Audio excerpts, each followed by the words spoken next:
Hi, welcome back. We're going to actually talk about the last three principles in this module. So we're going to talk about how we're going to work with memory, how we're going to work with structured markup, and then how to execute your code more efficiently. So these are the three things we will talk about: memory, structured markup, and then know what your application is doing. All right, so I'm going to take over and talk about staying lean, your memory usage. So I'll be mentioning something called GC. What that stands for is garbage collection. So when you're working with objects, you have to eventually collect the objects that aren't being used, and that process is called garbage collection. So if you have a DOM element that's been removed from the page, if you have a configuration object that you use to pass to a JavaScript function, once that object is no longer being referenced, it gets cleaned up by the garbage collector to free that memory for other things. The effect of GC, though, so the side effect of that garbage collection is it has to pause the UI frame, so stop the world, in other words. And that constitutes to things like scroll lag. So if you're doing a lot of GC while you're trying to scroll your social media feed, or if you have a bunch of animation on your page or a game and a GC pause occurs, it can lower the frame rate and cause stuttering to happen. It also can look like your application is hanging or pausing for a time, depending on how severe the GC pause is. So that's the side effects. This is an overview of the garbage collection execution pipeline, or the garbage collection flow. Now this is really for IE specific, so Chakra specific, but all browsers have a garbage collector, a garbage collector of some kind. In this case, IE and Chakra, we have a garbage collector that works on multiple threads. And so in this case, there's the foreground thread, which is the thing that affects your UI. So remember from the F12 tools, we saw that there was the UI thread, and then you could see the GC being done on a background thread. So in this case, the GC is started, and then it goes immediately to a background thread to do other processing like marking and rescanning, and then eventually has to come back to the foreground thread to do a final pass before it is collected. And so whenever we're trying to improve GC, we're always trying to push more work to the background thread so it does not disturb your foreground. So anytime we talk about optimizations or reducing GC pause, it's reducing the amount of time the GC has to stay on the foreground thread or the UI thread. Cool. So what triggers a GC? Every time you work with your JavaScript API, you may pass a JavaScript object, you may be coercing values from one type to another type, or accessing properties on a primitive where it has to box and unbox values. And that creates implicit allocations for objects that are then having to be garbage collected.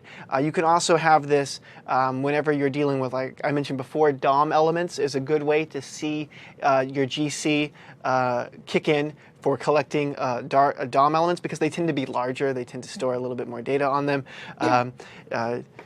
It also happens when your pool of allocated objects needs to be cleaned. So the gist is try to reduce your allocations, and that should help reduce the amount of pauses that need to occur to clean up those allocations at a future time. So this always, the slide says, hey, be careful about the allocations in your app. Every allocation brings you closer to that GC pause. Now this isn't something that you want to try to manage on your own. I would say, hey, let the engine deal with your objects. There are some rare cases where you may want to use object pools, and we'll talk about that technique a little bit later. But generally speaking, the engine is great at what it does when it comes to GC, but you need to understand what's causing your GC, so maybe you can help avoid that in the future. So best practices for staying lean. Avoid unnecessary object creation.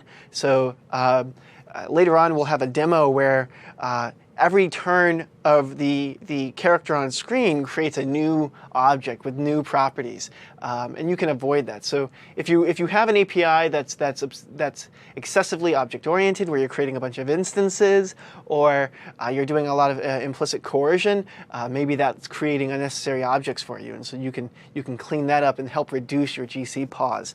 For example, in my popcorn demo, I made sure that I had a fixed number of particles on the screen, and when they were done being used, I would clean them up.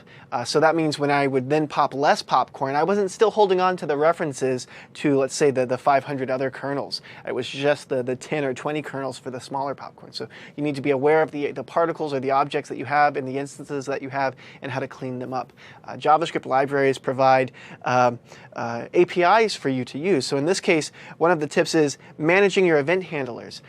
Event handlers are great and necessary for your web app, but what they can do is they closure capture objects. So if they have access to an object in a higher scope, that means that object is not going to be released because the event handler exists and still technically has access to that object. So JavaScript libraries like jQuery provide you APIs that you can use to clean them up. So for example, with jQuery, it would be the remove methods will actually remove the DOM element from the page, but also crawl the DOM element and all of its child elements and clean up all of the event handler data associated with it, so you can help avoid having that single page memory leak. As I mentioned before, reducing intermediate objects and implicit allocations is also a way to keep your memory lean and help reduce the number of GC pauses that occur. So cool. Now the next section is efficient structured markup, and so I'll pass that on. Exactly. So we're going to actually using the best practice in the keep the memory lean in our last module when we do the case study. So efficiently markup using the structured markup. So this is really some of the things you probably have heard about that before. It go back to Steve Souther's 13 rules at the beginning, but some of the rules are still very true, so we want to re-emphasize that. So first one is link your style sheet at the top of the page instead of put it somewhere else. So the reason is very simple. It's really related to the page loading and also the perceived performance. Say, for example, you have a style sheet, and then you always want to actually make sure the browser knows what's the style, what's the characteristics, of that page, so that it could start to show something, right? Rather than you leave it somewhere else, because it takes a little time to actually parsing your CSS and then really create an internal CSS data structure. So it's the best to put it at the beginning, so your end user will start to see something for the page loading. But besides all of that, and the cost of having it to calculate the flow of and the format and the layout of all the page, and then having to redo that once it hits the style, right. You also avoid the flash of unstyled content. So right. If you've ever visited a page with the CSS disabled, it looks very basic and very, very primitive. Right. And if you have your style sheets located at other locations in the page, then they'll see that basic structured setup first, instead of the rich styled markup that you would normally see. Sure. Very true. So continue from the previous slide, which is never link style sheet at the bottom. Right, so we already say we should put it in the top. So the reason we don't want to put it in the bottom is maybe before that you have a lot of, JavaScripts, the images you need to load. So because all those content is not going to tell you what to show on the screen, right? So the browser basically wait for your style sheet to be loaded so they could actually set up the background and all those things. But because they don't know anything about that, so you're going to see a blank page. Right. If it takes very long, then your end user is going to think, oh, this site is dead, right? Because I didn't see anything for maybe, nowadays people are not that patient, right? If you have it more than like 5 or 3, even 3 seconds, people are going to say, oh, this site is not working, right? So make sure you never leave the style sheet at the bottom. You want to put it on the top, right? So that's the first rule. Second thing is about add import. I don't really think it's really necessary nowadays with the modern browsers. You have to stay using the add import because there are some other ways, better ways of doing that. Because when you actually put add import, you basically will block the whole UI thread. You will just say, let me actually getting this style sheet from the net, and then let me actually parsing it and create the internal CSS data structure. You have to wait the UI thread finish up all those things, then it could move on to the next statement. So this will be actually blocking your UI thread and slow down your performance quite a bit, and you will see quite a bit of delay because it's a CSS, right? If you don't see CSS, there's not much going on there. So make sure if you could avoid using add import, try to avoid it. Go back to your code, look at it, especially your old code. See if you're still using add import there. Try to avoid them. CSS preprocessors may also be able to help you out with this as well. Because at the time, they're not only adding things like CSS prefixes, but they're also can handle concatenating your CSS files together, minifying and optimizing, and reducing duplicate styles as well. So True. It may be a way to avoid the cost of the import. Right, exactly. Some other ways to do that. So the other things I want to share with you is the embedded inline style. Okay, so this is sort of a common mistake people make if you look at the sample on the slide. So it's very tempting, right? I want to fix a quick bug, or I want to just put a little property onto it, put a little color onto that. So instead of doing a traditional external CSS, I just put it inline, right? I'll just say, that's an easy fix, get it done, right? Couple of minutes. Well, that's very true. You could just do it at your convenience, but you may not notice that in order to do the embedded inline style, you actually have to introduce another container, which is a CSS container. So during this piece of code, when they process it, the browser actually have to sort of switching back between the HTML markup container and the CSS container. So you have to do back and forth between these containers. Hence, even for you, it's really convenient to put a little code like this, but you're actually wasting some resource just by switching back and forth with the HTML and CSS container. Whereas you could actually putting it into external style sheet to save some resource. So this is something you may want to watch out. Check your code. And I'll say that this falls under the mileage may vary section because there are performance techniques you can use. For example, just loading the styles needed to get the content to display before the page fold. There's utilities out there that will actually crawl your CSS and your DOM and decide where the styles need to stop before the page, before that first page fold, and then inline those styles directly into your page. So there's not an HTTP request, which is again going back to that balancing act between the cost of an HTTP request and the cost of your styles to get that first impression, the display to glass as fast as possible. So this one is a little bit of your mileage may vary. There's some times where this technique can come in handy, but again, you wouldn't put the style in the body of the page. It would be up in the head as normal good practices would promote. But there may be a place for this, though I wouldn't say don't abuse the inline style. It's certainly good for just that narrow use case there. Right. It is very much context-based. Yeah. Right. Okay, so next is actually something I think is pretty common. You have sort of like a pretty large-scale project, a lot of things, style sheets you need to prepare for various pages. And then maybe for the convenience, or maybe you just careless, you actually dump a bunch of CSS style sheet in the front, right? It will just say, okay, I know I probably will need these XYZ style sheet for maybe the first 5 pages.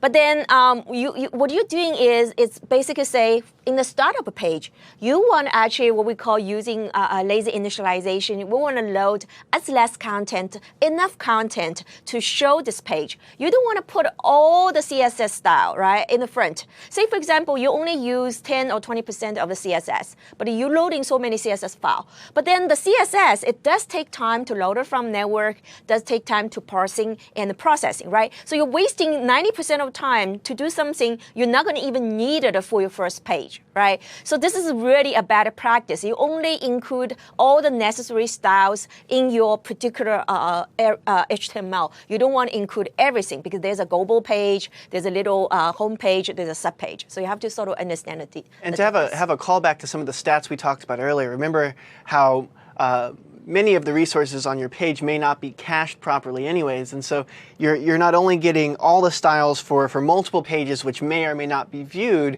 they may or may not also be cached too. So you may say, well, hey, if caching is done properly, it's only a one-time hit, but it's still the very first thing your user is going to be seeing, and it's the balance there is you're betting on the wrong thing. You're saying, hey, they're going to visit all of these pages, and so maybe it'll pay off. But really, you should keep in mind that just get enough on the page, for the context of that page, so it will load faster, and you're not having to pay this unnecessary cost. True. Yeah. True. Okay, so same thing. We talk about our CSS. We talk about JavaScript now. Remember, this is the second largest kind of resource we need to download from the web. So where should we put our JavaScript, right? So rule number one is you should always link your JavaScript at the end of the file, like here, right? This is the right place to put your JavaScript. Same thing. What happened is the CSS, we want to get it as early as possible. We want to know what's going on, the layout of that page and so on. Now, JavaScript, you probably don't need to get it and pass in immediately to show something on the front page, right? So you want to actually leave it towards end. You want to actually getting the images, getting the CSS, do all the nice layout, and then you want to look into the CSS, the JavaScript. You could load it from the web and processing that, and to see if there's any action I need to do, if there's any function or event handling I need to do. But so always leave it towards the end of the file. Right, because JavaScript is usually supplemental to the actual content on the page, and so you don't want that blocking anything that's actually essential.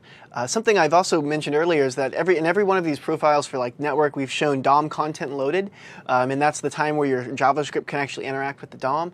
But if your JavaScript is loaded at the very end of the page, then the DOM for all of those, the elements above it has already been loaded. So by virtue of it being at the very bottom, it's reasonably safe to know that the DOM is loaded, and so you can interact with it immediately without having to add another event listener to the page.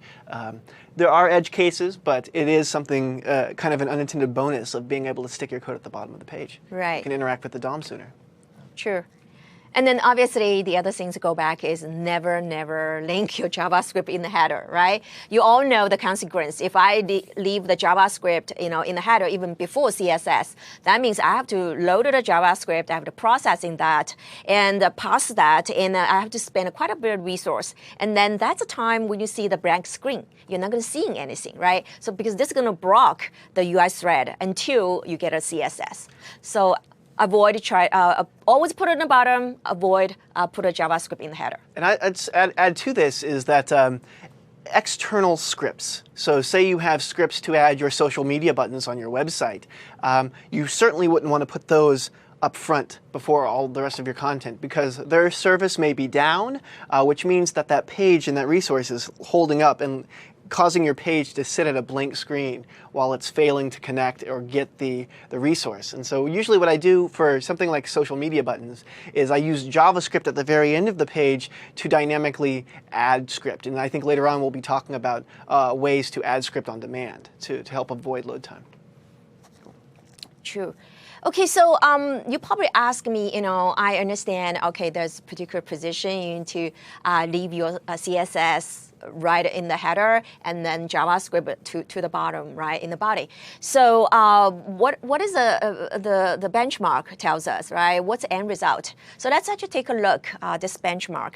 So this is actually exactly what we did. We test the JavaScript, and the first case is we leave the JavaScript in the header. Second case is we leave the JavaScript at the end of the documentation.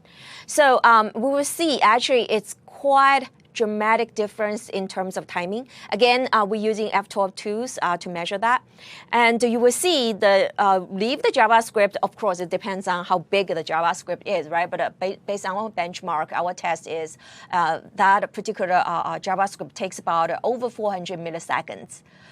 So this is actually the page downloading. Think about 400 milliseconds is just for downloading that piece of JavaScript. That's quite a lot because you also have some other loading time like CSS and images, right? So think about this is quite a bit, 400 milliseconds.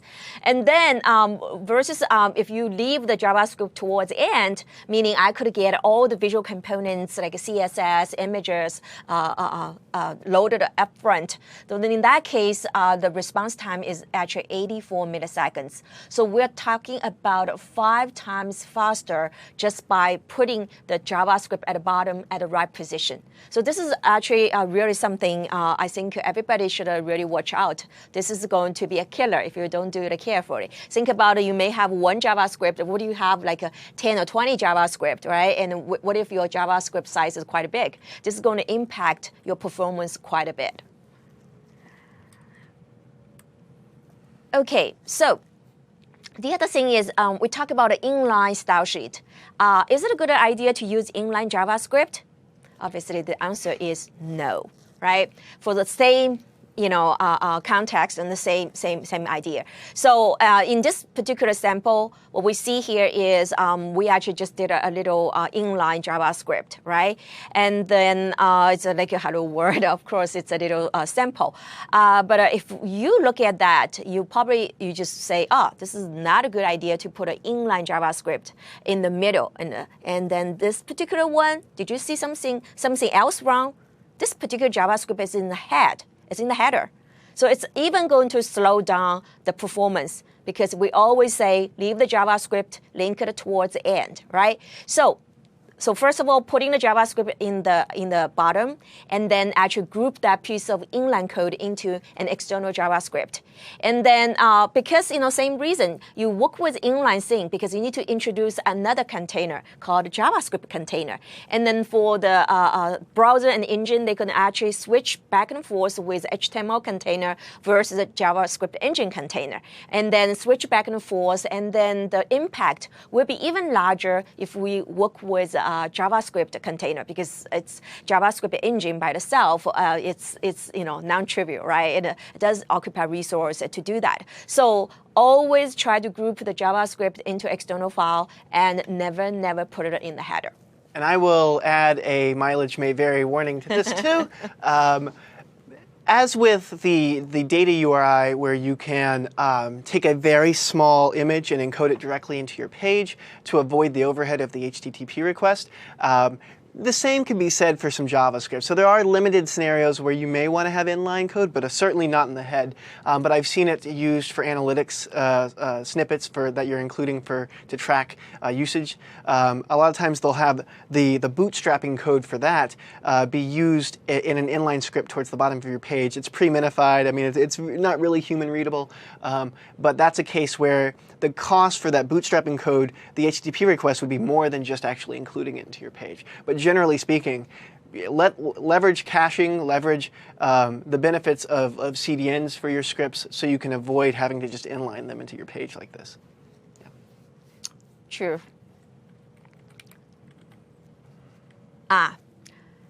Okay, so we have JavaScript. And we know it could be pretty large. It could be, cost a lot of resource to do that. So what if we may not need that JavaScript, in that particular moment, right? Is there any way we could actually download that piece of JavaScript asynchronously? Right? So we could actually run it in the background. We don't have to actually loading it and block the UI thread. So this is actually something I think is very useful. And so what you do here is in this slide, it will show you how easily you could do that. So you do everything just the way it is. And remember, always keep the JavaScript towards the end, right? And then instead of just doing a regular script and where the source is, you put a little keyword called async, right? Async.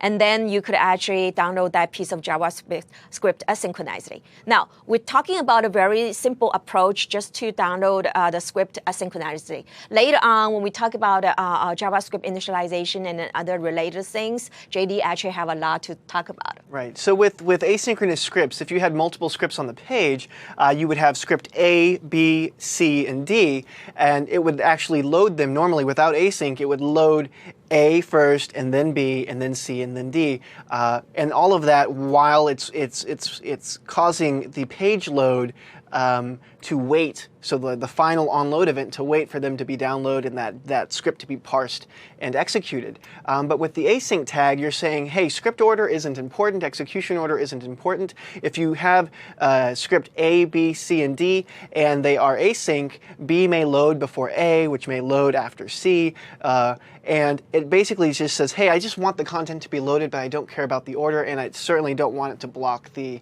onload event on the page. And so async, whenever you're just needing supplemental JavaScript to make your page add extra functionality, or like I mentioned before, social media buttons or something, that's a great use for async.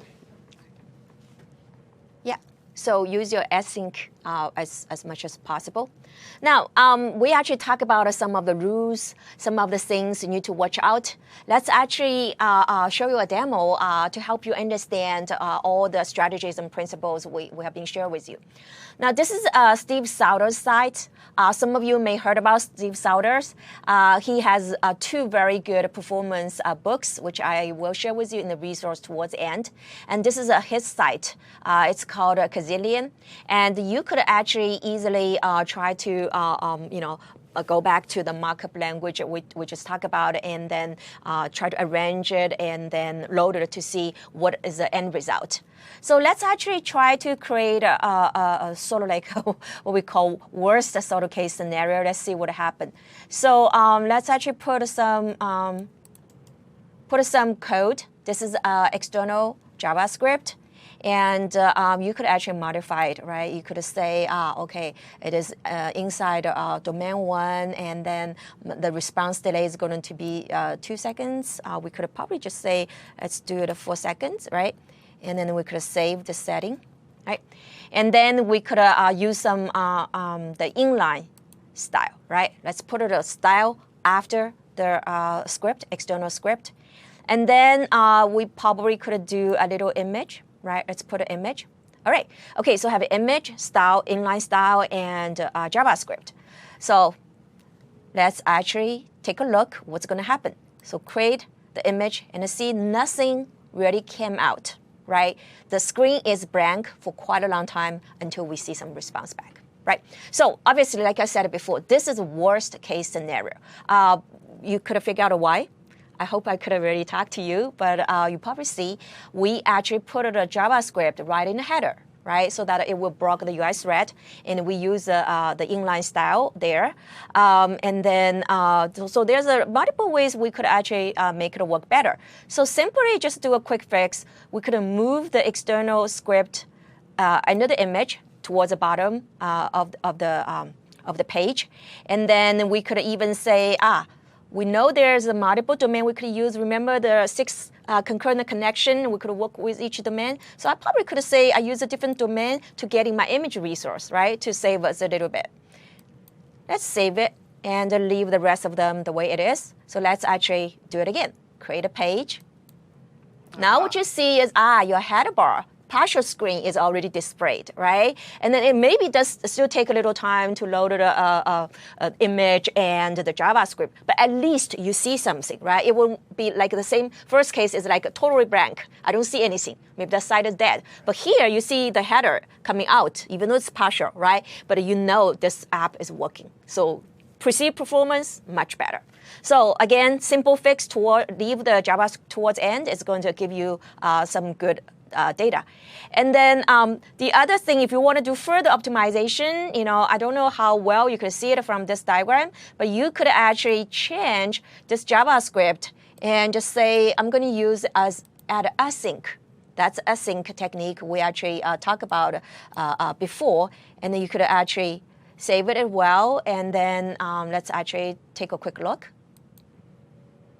Very good. Actually, you see everything coming back, Right. except that image still take a little Right. time. The entire page was able to load Right. much faster, and then Right. it was just the image resource coming in. Right. And much better. So async keyword and async kind of approach does work in this case. I would say that is for modern browsers. If you're having Right. to deal with We're old using IE11. browsers, do some research on that. But for modern browsers, you're good to go with async. Right, exactly. And then even with a modern browser, a lot of we purposely create a worst scenario. But if you try that worst scenario in the old browsers, you will see the performance is even worse. It's intolerable, right? So this is a good site, and you could always go there. And I actually saved the link in the GitHub. So if you go there, you open the README, you will be able to find the detail, and you could actually try yourself. So recommend you, if you want to play with that, by all means, try it.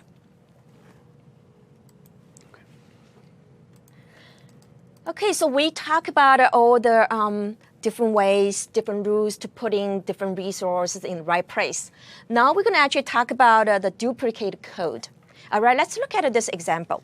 Now, if you look at that, you probably look at it and just say, okay, it looks pretty ordinary.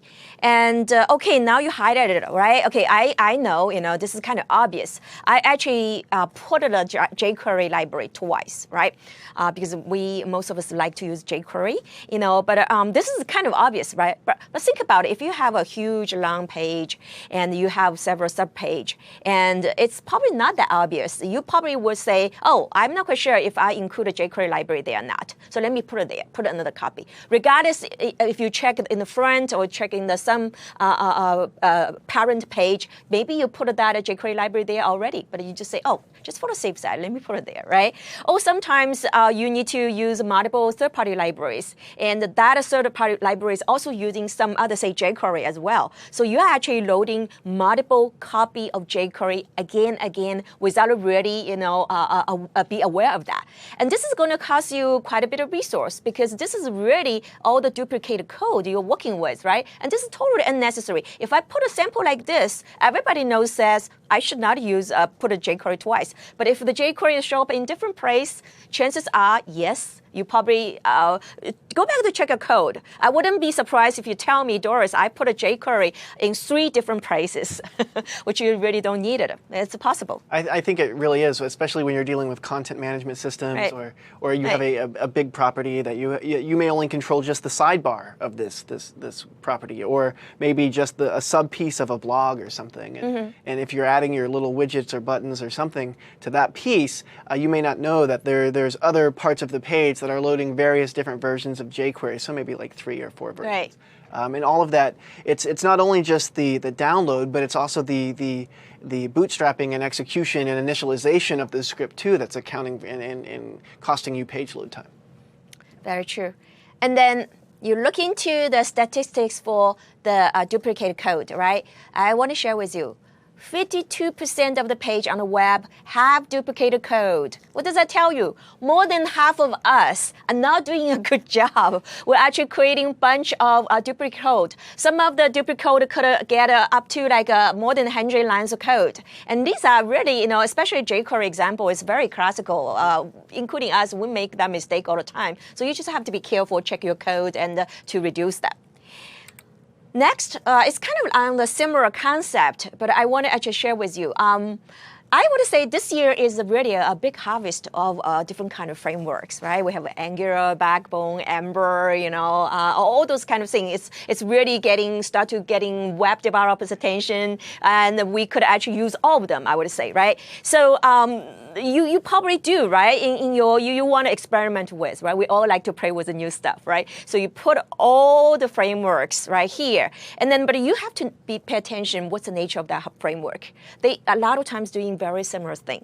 You put in there maybe just only use maybe 10% of that library, but then you basically wasting a lot of resource to loading it, to parsing it without really using it, right? So take a look at all the frameworks you try to use in your app. Try to standardize things and try to use on one single framework if you can. right? So that's sort of like a rule number one. Second thing about that is, you see a lot of social media. You see a lot of different kind of library like a Facebook, a Twitter, Google, and all those things. And sometimes you just want to impress somebody, whoever that person is, right? You just say, oh, I know how to do this, right? Let me actually include that cool library into my code. But then later on, when you move on to a production environment, you totally forget about that. You leave a bunch of a library just because they're kind of cool. You leave it there without even touching them, right? So we see that a lot. And you're actually wasting a lot of resource, right?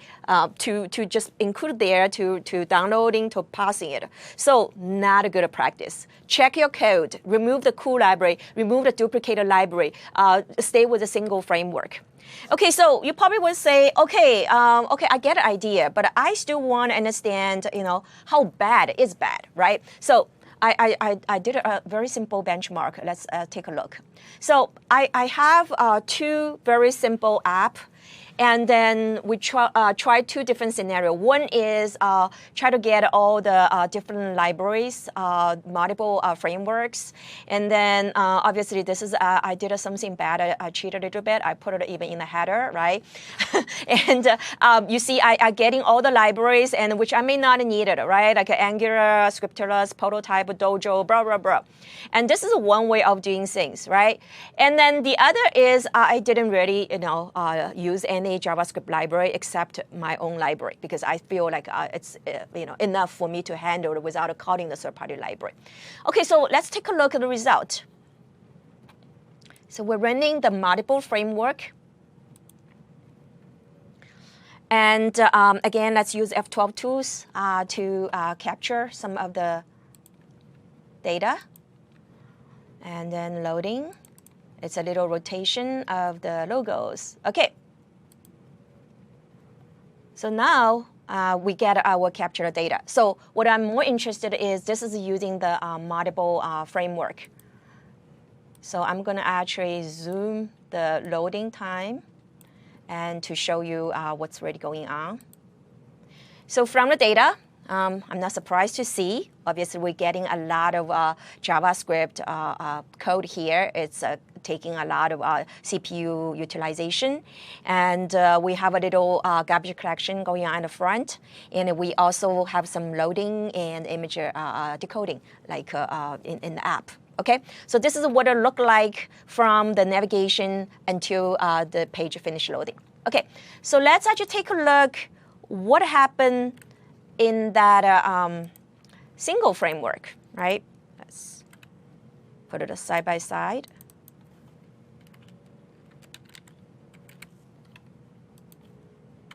It's exactly the same app. If you look at this app, you won't be able to tell if I'm using single framework or multiple framework. Okay, so reload it. Do you guys know how to do a force reload? Shift reload is always like a force reload, because sometimes you thought you reloaded it, but actually it doesn't. So that's just a small tip to share with you. Okay, so again, I'm taking down for that particular loading time and take a quick look. Okay, so what we see here is we see resource-wise, it's a lot less JavaScript code is loading. And then we also see a little garbage collection that's probably done in the beginning, which is consistent. But obviously, from here up to the loading time, we see the loading time is a little shorter, right? And it's about 54 milliseconds versus here. It's about, we could make it a little accurate. So it's about, is that right? Oh, I did something wrong. Sorry. I moved it too much. It is substantially more, though, execution. Yeah, it's actually, okay. Here we go. It's actually 291 milliseconds versus, that's about right, 54. Mm-hmm. Because this is a single framework, less traffic in the CPU, and this is a bunch of the scripting, loading, and the CPU time. Okay, so you get an idea. This is actually quite substantial. It's almost like 6 times faster, right? So that's actually really cool to be aware of. Okay, so let's actually go back and move on. So we should know what your application is doing. All right. So JD has a good story to share with you. I'll pick up this module. So know what your application is doing. In this section, we're going to talk about timers. There's set timeout and set interval. Set timeout allows you to specify a callback to be executed at a time in the future, so milliseconds time in the future. Set interval allows you to do the same thing, but instead of it being called once, it's recurring at that timeout interval, so that millisecond interval. And so the diagram or the chart here, the image here shows the set interval jump happening. So we can see that it's going and executing every n number of seconds. But there's a way to do that more efficiently in your applications with modern APIs like request animation frame. So let's see here. In this example here, before we get into request animation frame, I'll show you that just so you can kind of get the idea of milliseconds in timing. 60 frames a second, when that's broken down into milliseconds, is roughly 16 milliseconds. It's a little bit more, like 16.7 milliseconds. So in this example, you're doing every 6 milliseconds it's executing a callback, every 10 milliseconds, and then every 50 milliseconds. And so you can see the larger gap in time, the less number of executions is happening of the callback. And this just says, hey, 16 milliseconds. Before request animation framing happened, you would do something like set interval. But set interval and set timeout aren't optimized in the same way. So we can say request animation frame instead. Request animation frame is unique in that it takes into account the rendering pipeline and it tries to achieve, without you having to set a timer or a millisecond call, it tries to achieve 60 frames per second. So you can call it with request animation frame your render loop over and over and over again, but it's only going to execute at max 60 frames a second. And also, it has a better sync with the rendering pipeline, so you can ensure that you're not causing invalidations, and that it better syncs up with power utilization and efficiency. And so there's a nice demo that I'll show in I believe the next slide or the one after that really hits this point home with efficiency and power use. So let's see. Before I get into that though, there's other things.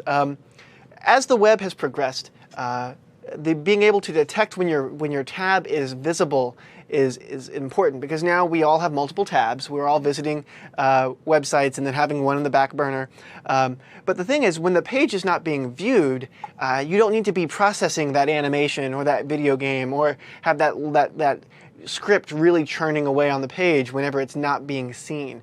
So there is API available for you, so page visibility API, that allows you to detect when the page is hidden or when the page is visible, so you can pause that heavy activity. The timers, like request animation frame, will automatically throttle for you based on if the frame is visible or not. Set timeout and set interval have also been modified to do that as well. So normally when you switch tabs, it goes from something like a 4 millisecond granularity to like a 15 or 16 millisecond granularity automatically in newer browsers. So there already, some of this stuff is kind of baked in for you. But if you need additional access to that, the page visibility API is also available for you. So here's the demo. This is the demo for request animation frame. And you can see that with the set timeout, I'm going to set this execution at 1 millisecond.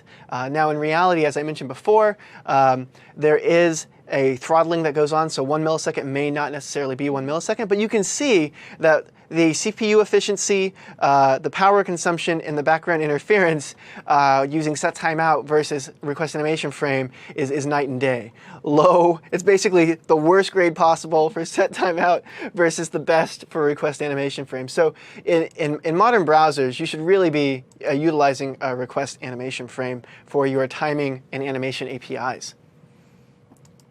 Cool. Shift F5. Okay. So in summary, we covered how to stay lean and how to avoid intermediate object creation, explained what GC pauses were, how they affect your page.